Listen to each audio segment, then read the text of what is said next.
Hey everybody, Lawrence here with 30 Base Terrain, coming at you with another one. Recently I was working on a build and I ran out of green stuff. Thought I had more and I was like, no. So I hopped online to order some. But I'm going to have a little bit of a wait till it shows up. So I was like, I want to craft, but what do I do? And I looked over on a shelf over there and I was like, I have a bunch of dollhouses yet. So let's do another dollhouse. So I want to show you how I went from the Dollar Tree dollhouse to this.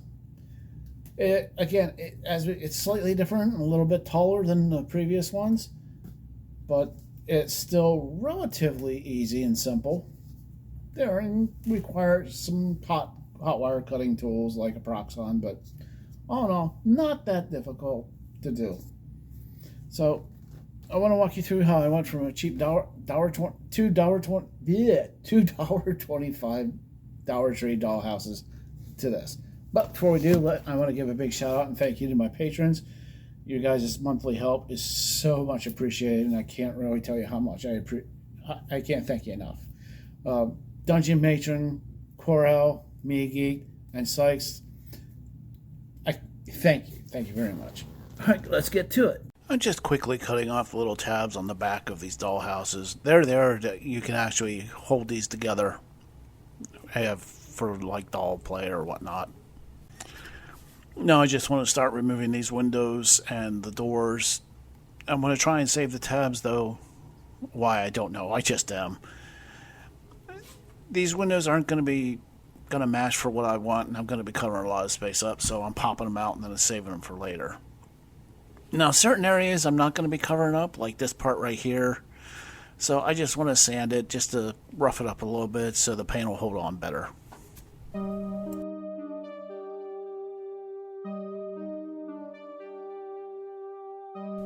I'm not having any interior lights, so these triangle windows up on the second floor I want to cover up so there's nothing showing through. Cause I'm just using a piece of card and super gluing it in place. Now, I traced the bottom of both parts to make a template so I could actually make a riser for the entire building. And right now, I'm just pinning it into place for when I go to cut it on the Proxxon, just so it won't shift while I'm cutting it.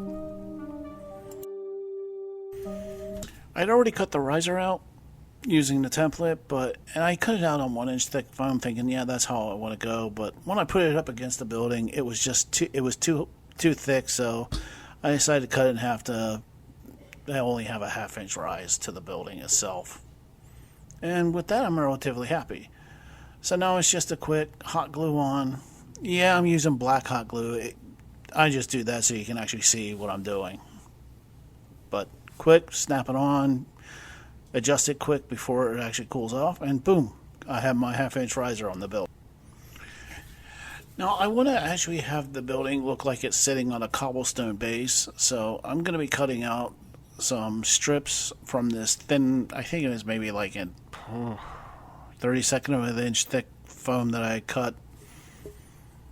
And I'm just cutting strips to the height of what I want the cobblestone to go, at least for this point.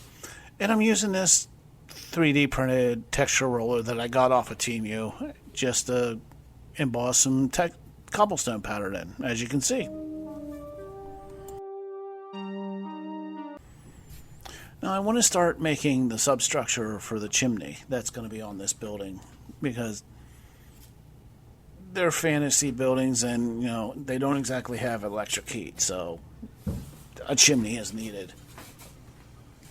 But I'm just cutting a piece of like an inch by an inch, and I honestly don't remember how long because that part was just all eyeball. This is a lot of cutting and a lot of test fitting against the building itself. As you can see, I'm just, that's a little too long. That's good. But again, this is just checking it and then making a quick mark and then cutting.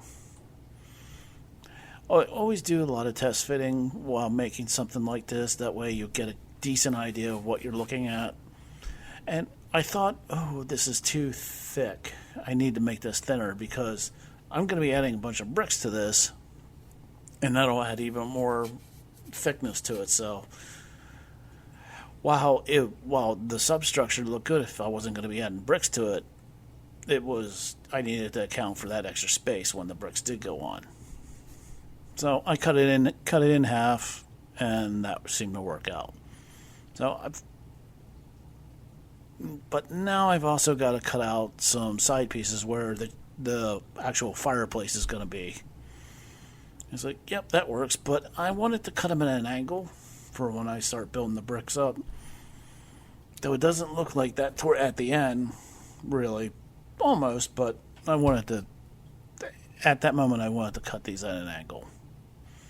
So I'm using the guide here that actually came with the Proxon and putting it like 45-degree angle. And I'm saying, wait, nope, that ain't going to work. And it's going to be a pain in the butt to try and do, so I'm going to do it the other way. I said, a lot of this is a lot of trying it out and a lot of error. And keep trying until you get to where you want. And again, a lot of test fitting. And now you see, it looks good. And this is just a quick hot glue the two side pieces, or the fireplace pieces onto the chimney, and boom, I got what I want. But again, also, this is a lot of test fitting, just making sure everything works. I was thinking about doing cobblestone, but I was like, nah.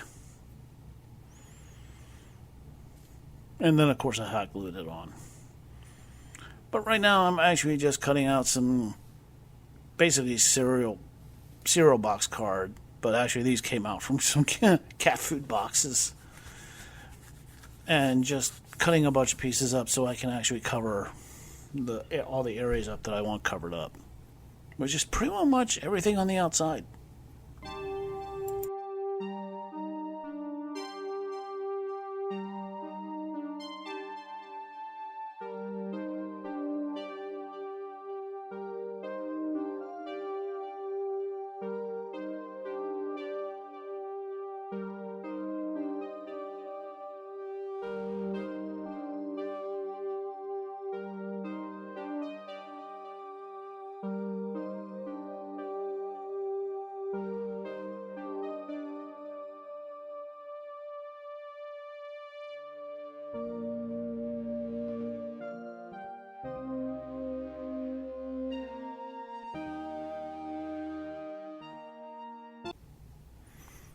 And here I'm just measuring up all the cardstock that I just cut up into the height that I need it to be to match each different individual section that I want to cover up, like where the doors used to be, the windows used to be. Anywhere that I want covered up, I'm going to cut a section like this and then just hot glue it into place. Pretty quick.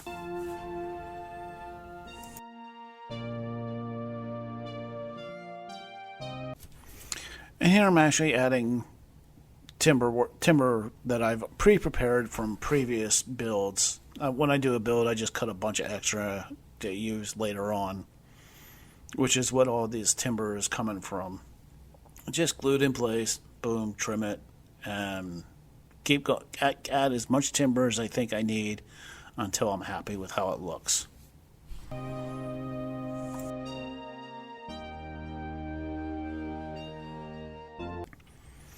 I prepared this little block of foam to use as a doorstep, and I've obviously textured it with the cobblestone roller. And I'm hot gluing a piece of like wood trim around the bottom of it. Don't ask me why. I just thought it would look cool at the end when I did this. And then you just check to make sure it actually fits where it's supposed to go. Add a little bit of hot glue and then slap it in place.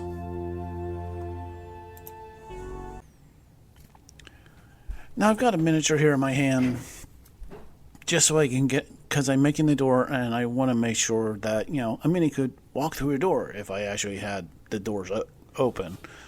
But it wound up being 1.5 inches wide by 1 3/4 tall, which for the mini I was using worked perfect. So, but being that I had the extra material out, I went ahead and I'm cutting out 2 doors. That way I'll have a door partially built for the next time I make a house, which will save me time later. Like I said before, if you have the materials out, you might as well just make a few extras for later on, and you won't have to spend so much time doing something. And right now I'm just painting on some tacky glue onto the back of the card blanks and slapping it on some foam. And once the glue dries, I'm just going to start cutting off the excess, which is really quick and simple and easy. I prefer this method versus doing individual strips of foam for a doorway because it's easier for me. And I'm just using this plastic grout brush, and I'm brushing in some wood texture grain into the doors. Now that I've got that done, I want to grab a pencil and actually carve in the individual planks. That's it. You get exactly the same basic look as you would if you did individuals, but generally it's easier. At least I think it is. And the mini still looks good. Looks like it'll fit through the doors. Now I have that thinner stuff I was using before. I need to cut small strips of so I can actually make like the that metal stuff that goes across the door. I'm drawing a blank right here, and also the door handle. Just trimming it, and then I'm gonna basically cut small points into it, and then I'll glue it on with some tacky glue. Make sure it actually crosses over on all the different planks, because it needs to hold them. And then I'll also use a small tiny square from that same strip to make the back of the door handle. Pretty simple.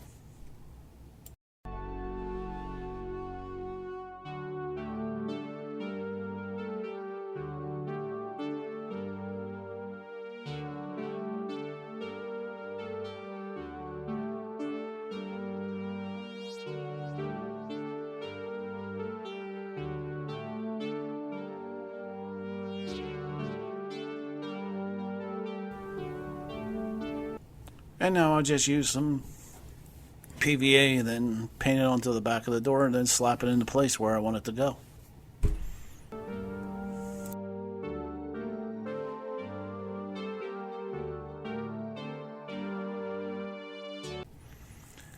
Now that I've got the door on, I want to actually put the door frame on. It's just a matter of painting on some glue, then placing the pre-prepared timber framing that I have from my other projects. I made a lot of framing timber for future projects because I have a lot of dollhouses. But it's just a matter of gluing it on, trimming it off to what you want, and then adding more pieces until you're happy with how it looks.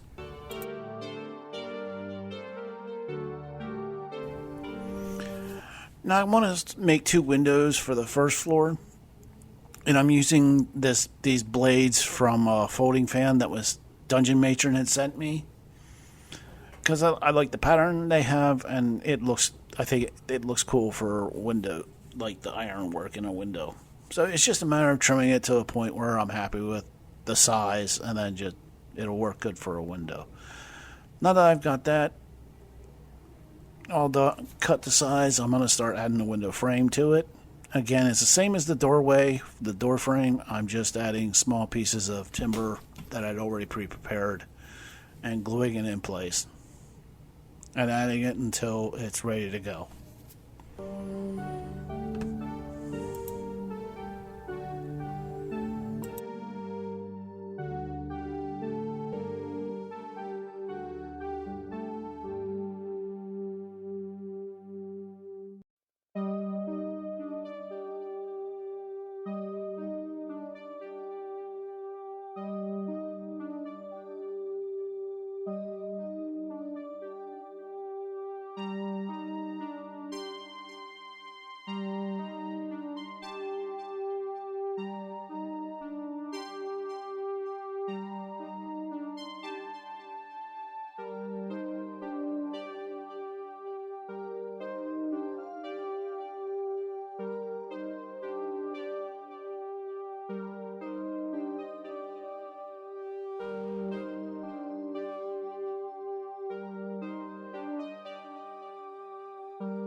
Now that I've got the windows assembled, I'm going to slap a bunch of PVA onto the back of it and then put it in place. I'm using PVA because I have to adjust it a little bit till I'm happy with how it looks.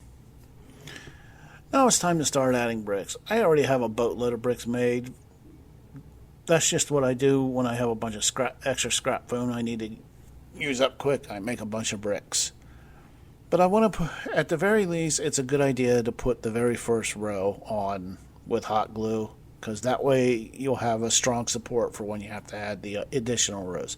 Now you can keep using hot glue for putting on the bricks if you want to, but also you can go with PVA afterwards. But I would suggest using hot glue for like at the very least the first, but if not the first 3 rows. And it's just a matter of putting them in place and offsetting each row so you won't have continuous lines up. You'll have that offset brick pattern, which is actually a structural way of holding it up.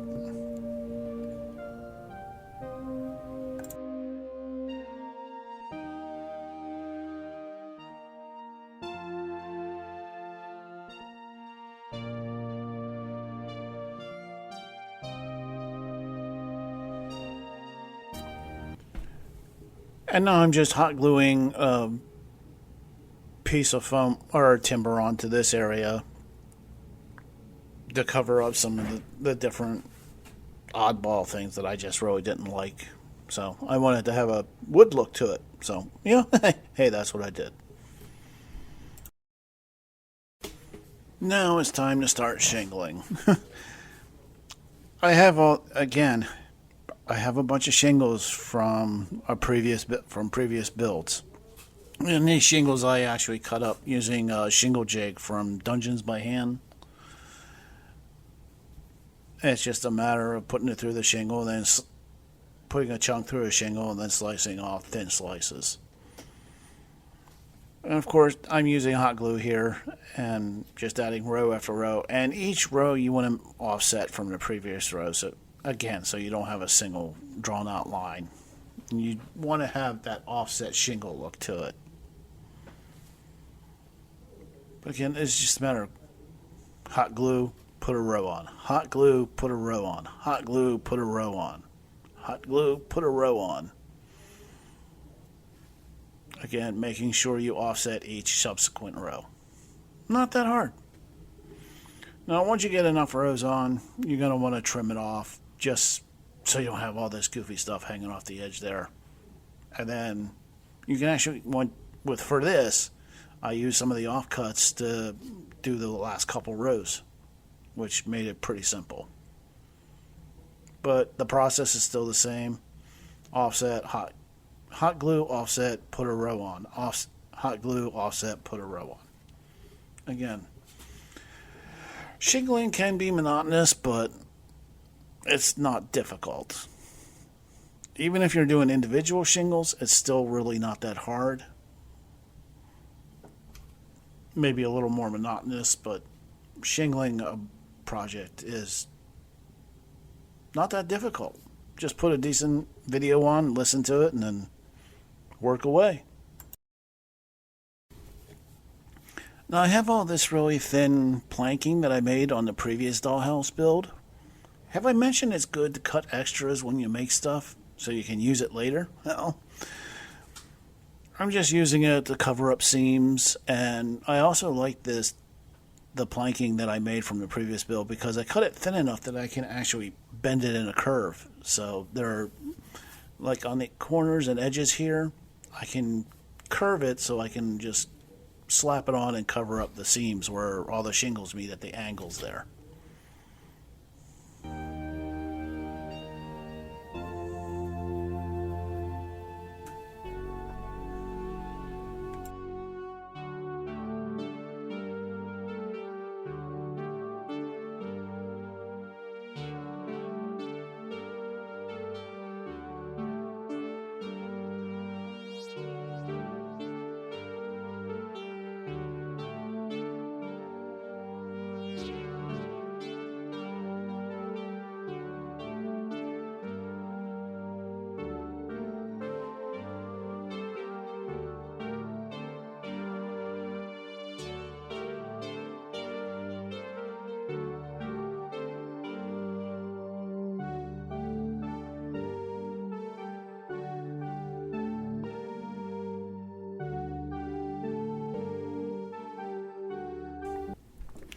Now when I use some of my homemade texture paste and just started adding on the stucco areas, it's just a matter of taking a paintbrush and then painting it in place.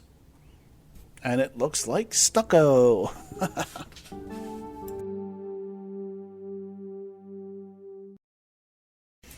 I've already Mod Podged this and also spray primered the plastic areas with an airbrush.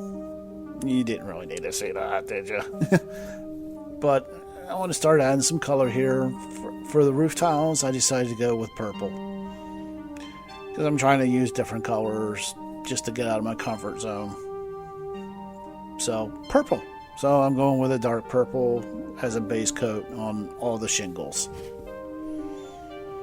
I'm trying to get at least as close to 100% coverage as I can with this on all the shingle areas. Just to get a nice base coat color and get it ready for subsequent shades of purple.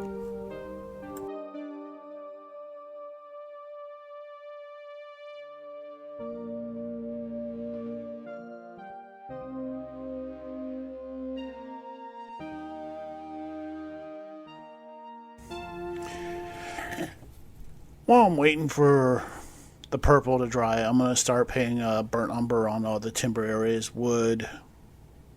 Basically, well, what I use to cover up all the seams and edges and corners, the door frames, the window frames, anything that is wood. So, oh, look, I got a buddy crawling across my table. Hey, I'm in a basement. There are spiders. Yeah, I'm used to it. But again, I'm just going over and painting anything that I need to be wood in this burnt umber.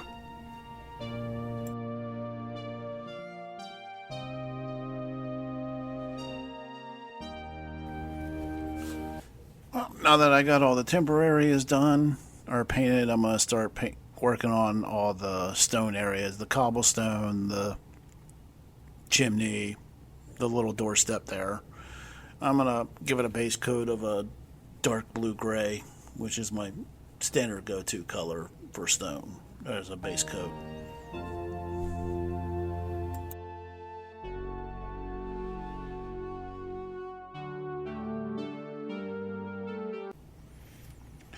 And of course, now that most of the major parts are base coat, it's time to do the stucco.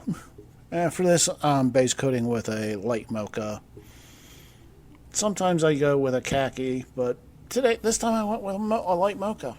I said honestly, I grabbed the light mocha because it was closer than the khaki.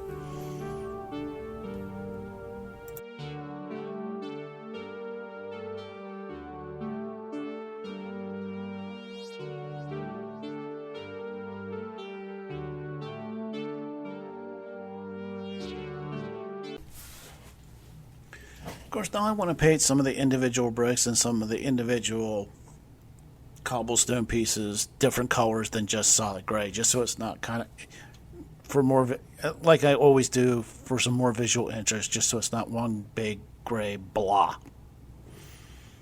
I use oranges, yellows, sands, reds, any kind of like earth tone color, and just paint it.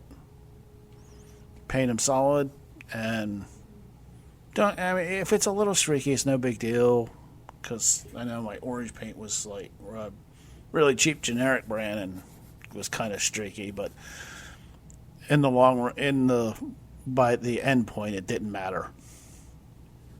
So, but just get a little bit of different color on some of the stones, just to break up that solid gray pattern.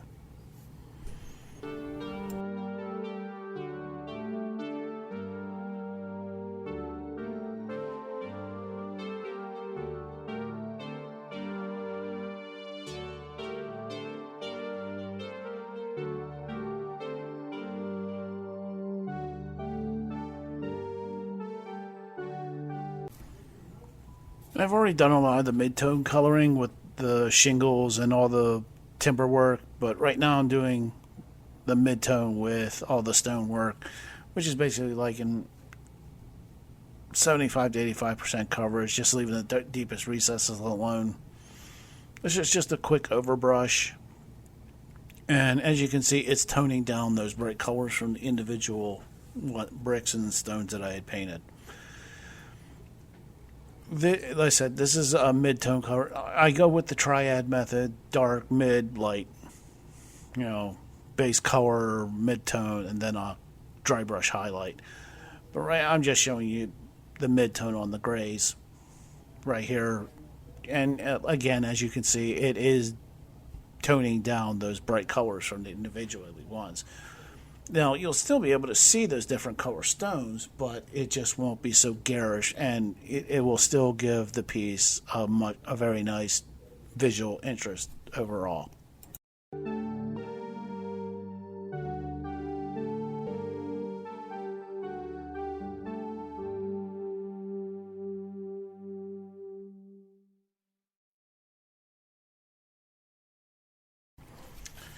Now, here I'm just doing a quick highlight dry brush with a light gray. And the same with the purples, the browns. You do a highlight dry brush with a light version of, I use the light purple and I'm going to use a light brown. With the stucco, I used desert sand color, which is basically a very light tan color. This is just basically to highlight all the edges and details and just make everything pop a little bit more. As you can see, I've already done the shingles, and now I'm working on all the stonework.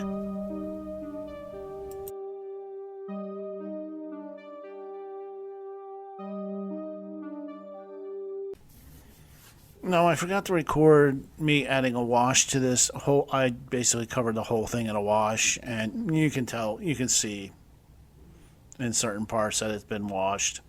I just use a dark brown homemade wash and basically blah all over everything. But I've also, a lot of areas you can see I paint it with a copper color, and right now I'm just adding highlights with a gold color just to make it pop a little bit more. Granted, by the end, most of these highlights are going to be covered up, but I know they're there. So, again, and like I always say at the end of my videos, the only person you got to worry about is you, because it's your terrain. So I'm doing it because it's my terrain. But again, I'm just adding highlights to all the areas that I base coated in copper. And like I said, this is just something I wanted to do.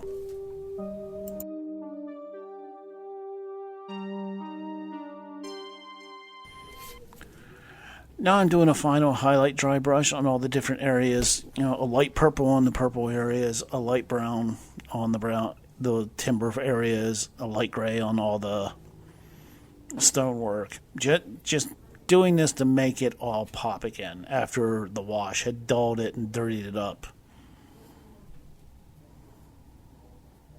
But also, if you notice, I'm trying to do this highlight from the top going down, like where the light is hitting it,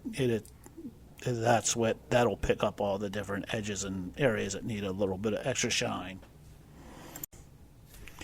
Now I'm adding this Citadel Technical Oxide, which is basically, don't ask me to pronounce this, their paint names. It's a patina effect on all the brass / copper areas, because I just wanted to look like dirty, old, a little bit older and whatnot. So this is actually a nice thing. You basically just paint it over, and they say to wipe it off with a paper towel or whatever. I'm using Q-tips just to get in there easy enough. Now that that's all done, I'm going to start adding some homemade pigment powder I made out of soft pastel chalks. For around the chimney, I'm just rubbing on some black powder, just, like soot, to give it a soot look to it. And once I get that done, I'm going to go with a dark brown powder and basically any areas that may have collected dirt and just dinge, and just to give a little bit of extra shadows, just to make it pop a little bit more. I mean, yeah, it looks good without this, but you put this on, it's such a simple step to just make it go pop even more and look pretty. So I'm going to do it. And then once I got all the pigment powder on, I'll mist it with some isopropyl alcohol. It'll dull it down. It'll dull some of the dustiness down a bit, but it won't rub off. Now that everything else is done, I want to add some moss to different areas because I like adding moss. It covers up any mistakes or screw-ups that you've made. And it looks cool. So this is just a homemade moss paste out of some flocking, some mixed herbs, and PVA. And that's it. Just brush it on in different places. And once I'm done brushing it on, I'll get a yellow fine turf and then sprinkle it on from above. And it'll break up that solid green color and just make it pop. Give it kind of almost like a highlight.